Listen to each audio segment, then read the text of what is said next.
With Solana's price up 130% just over the last few weeks, people are now questioning what in the world is going to happen next and how they can be prepared for what does happen next. And so in today's video, I'm going to try my best to explain exactly what I'm seeing from Solana and how I'm personally preparing for it, and hopefully it does help you with your own strategy. And so with that said, we're not going to waste any more time at all, and let's get straight into today's video. So looking at Solana here, what we can see is that its price again has been flying. Now, it's not only just been flying, it's done something that has less than a 20% chance of happening within the world of crypto, and that is its price breaking out of a macro ascending structure. You all know this macro triangle is a strong bearish indicator. When you start to see ascending structure of this nature, you gotta usually know that some type of bounce to the downside is the most likely thing that's gonna happen. It's an over 80% chance of happening. But Solana is so strong right now, it is so bullish right now. Solana says, screw it, we're just gonna go up and we're just gonna see what happens, right? And so because of that, his price has now broken out of that key level of resistance, that ascending level of resistance, which is even harder to break out of, and is now sitting right around $40 with a high of this move around $47. But obviously now at this given point, since its price has kind of slowed down, people are wondering, well, is this the top? Is it gonna rally some more? Is it gonna start to pull back now? What's on the way? So let's kind of answer that question a bit. So what we can see here is that as Solana's price did break out of that ascending resistance, it is now running into a wall right around $47. Now, in general, no one really would think of the number $47 and be like, oh, that's a strong level. $47 is rather random. But what you will notice is it's actually not very random at all. $47 has served as true resistance in two crucial areas of Solana's chart history.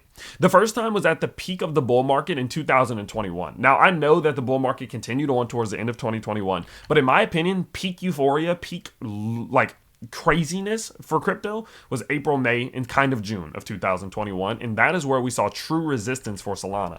Its price did go up to $59 at once, but this $47 to $50 level is where we really ran into resistance, and this was just an overextensive move to the upside that didn't suffice, and it ended up getting pulled back downwards. Now, Solana did continue, I understand that, but this is true resistance around that time in which I believe crypto was at its peak.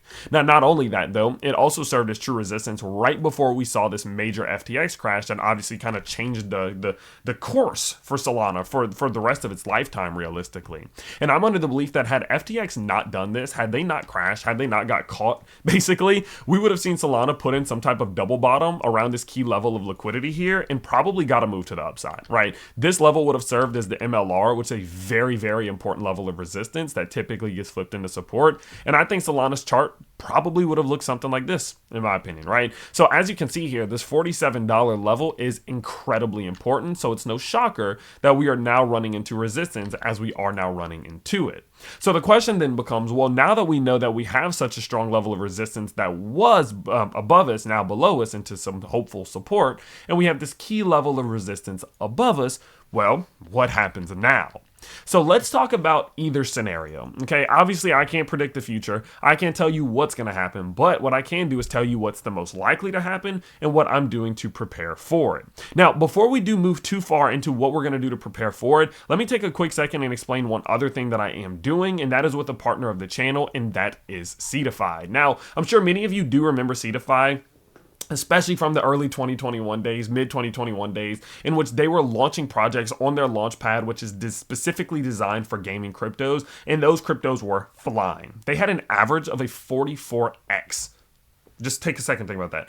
44x for all of the projects that launched on their launch pad in 2021. And we're talking about big launches, not from like 50K upwards to like $1 million. We're talking from like 3 million to like 100 million to 50 million to 200 million. It was ridiculous, right? Now, they've actually been on the come up recently. In the last month, their price is up 75% because they are making a lot of changes, adaptations, and just evolving their platform to get prepared for the next bull market. And people are remembering what 2021 looked like for Cify and are getting excited that that could be on the horizon for them again soon.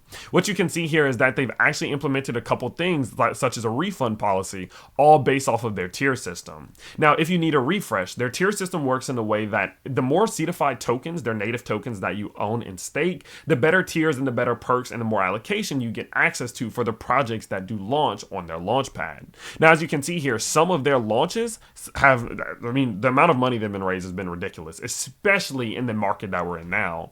Looking at $600,000 for OpenFabric AI, almost $250,000 for Clubcoin, over $500,000 for Soil, $250,000 for DexCheck, and it goes on and on and on. And the people investing into these projects are all of the ones who are taking advantage of their tier system. To access the tier system, you got to get tokens. And when you need to get tokens, the price goes up, which is the reason this thing is rallying and rallying and rallying. Now, for example, that refund policy that I did mention, I do believe has contributed to a lot of the growth that they've seen recently, because it's different than any one that I've seen on any other launch pad, in the sense that within 7 and 14 days of their launch, based off of your tier, you can get an unconditional refund no matter what if you're unhappy with how that launch went. So it does protect a lot of their users in times like these, which is the reason why I believe more and more people are investing into their tokens. So personally, I did want to work with them. They are a partner of the channel. I do hold Cify tokens myself, some of the S-Fund tokens, and I do plan on bringing them back on the channel on multiple different occasions. So if this is one that you guys are interested in, make sure you do use the comments down below or the description down below to find all of their links and to go check them out, and let me know what you think down in the comments below. But with that in mind, let's finish up this video on Solana here, talking about what do we do and how do we prepare for what this next move for Solana could look like. Well, personally speaking, what I'm going to do is pause. Completely pause. I'm not going to do anything. I'm simply just going to wait to see which one of these that we break out first. It's the easiest thing to do. I don't predict the future. I can't predict the future. No one can. Okay. And so because of that, I would rather have a strong confirmation.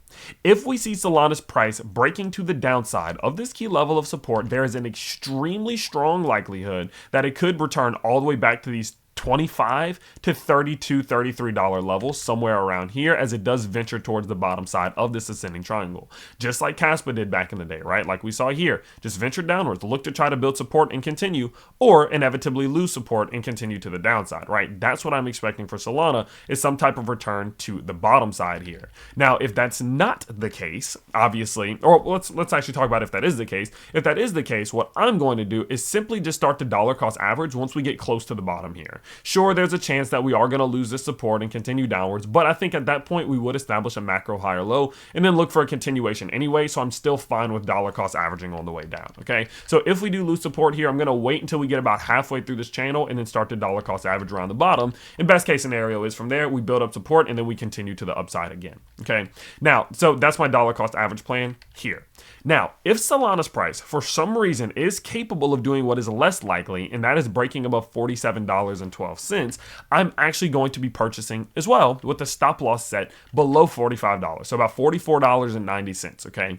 And I'm going to be purchasing with the expectation that its price could get to upwards of $78 to $80. What I want you to pay attention to is the fact that usually we go straight up through this level or straight down through this level. There's a minimal liquidity in this little zone, and when you have minimal liquidity like this, generally you're just going to fly through that level, okay? So knowing that I might be able to get a purchase that will climb obviously somewhere as upwards of 30 to 50%, I do want to take advantage of that, and that is the point where I would be purchasing some Solana with a stop loss set again around $45, okay? So that's my plan. I'm prepared for the upside. I'm prepared for the downside. There's almost no way that you can lose. If you're a short-term or mid-term trader that was purchasing around these lower levels, that is up over 100 to 130%, I would be taking some short-term profits, because the likelihood is here that it's more likely that we will pull to the downside. Not guaranteed, but more likely. So personally, I would be pulling a little bit of profits off the table if I wasn't a long-term investor, okay? So with that in mind, I will continuously update you as this does play out and as one of these interactions does inevitably come. So make sure that you do subscribe and turn on notifications so that you don't miss that video, and I will see you all next time. Peace out, everybody.